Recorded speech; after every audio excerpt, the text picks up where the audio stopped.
Foundations of Social Theory Group Project by Mike Belote, Tessa Erb, Sydney Sailors, and Ellie Smith. What is impression management? It's a concept developed by Erving Goffman in 1959 and expanded into the late 60s. It's based on the belief that people are motivated to put forward the best image of themselves depending on the audience and the circumstance. Much like an actor, we are on the front stage where we manage the impression we want to make on others, while in the backstage, it's gone. An example would be restaurant wait staff. While in front of dining customers, they put forward an image that they want to present to the dining customers in order to be well received. It is verbal and nonverbal practices that we employ in an attempt to present an acceptable image of ourselves to others, much like the example of the restaurant waitstaff. What is also taking place is that we conceal subtly information about ourselves that is incompatible with the image that we are trying to project. We are hiding what we don't want discovered about ourselves, which is why we're putting the best information forward. We're representing our best selves. To further the example of the restaurant waitstaff, the waitress or waiter will present their best self to the diner, and in the back, they will become someone else, conveying only information to the cooks and to the dishwashers, so that face that they're putting on in front of the customers is now gone, and what remains is simply an information exchange. So as the scenario changes, the face that we put forward to others also changes. The managed heart, a concept that builds upon Goffman's theory, and that introduces emotion for the first time. Emotional experiences between men and women are not the same, nor are they important in the same ways. According to Hochschild, women are in the subordinate social stratum, and they offer their resource, which is emotion and feeling. They offer it to men in return for more material resources. And this practice of making emotion a resource translates to emotional labor, meaning that it becomes work for women as well as men. But because women are often viewed as more emotional, and they participate in the practice of exchanging emotion for material resources because they are relegated to a lower social stratum, it becomes work. Women have less independent access to money, power, authority, and status in society.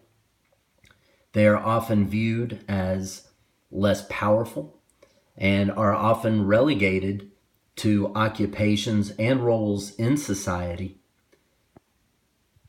where emotion is allowed, such as a nurse or a teacher.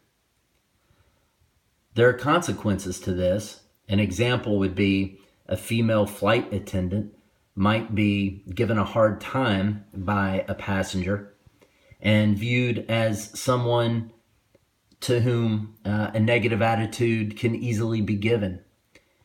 And the flight attendant may then seek the assistance of a male coworker, or the passenger may request the assistance of a male coworker because they view the female flight attendant as having less authority and powerless.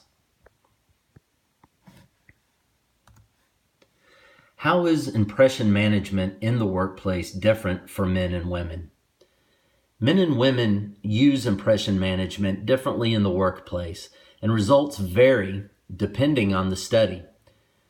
According to the International Organization Center of Academic Research, men tend to boast and self-promote more than women in an effort to convey their strength, leadership, and power. This aligns with the stereotype that many see in men. Additionally, men do more favors for others in order to get what they want. They engage in reciprocity. Women are more modest and apologetic, as they do not want to appear too dominant. This also aligns with what is typically expected of women in their gender as it relates to the workplace. The study as a whole, as it observes men and women, describes the gender roles that many would expect to see from such a study, assuming that the generalized stereotypes are applied. Contradicting that report, however, is a study by MIT, which showed that men actually became more agreeable and compliant and less combative because, in their view, they expected others to view them that way. And so in an effort of impression management, they wanted to put their best face forward. So they behaved in a way that they believed to be opposite of what would be expected of them. Women did the same thing. Women in this study were more likely to behave assertively and more dominant because the women in the study believed that others would view them as weak because they accepted the fact that women traditionally are more emotional in the workplace, or they perceived women to be viewed as emotional in the workplace.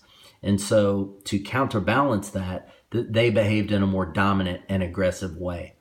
So impression management, given these two studies that offer two very different results, demonstrates that depending on the player, they will behave in a way that aligns with their beliefs about gender roles in the workplace.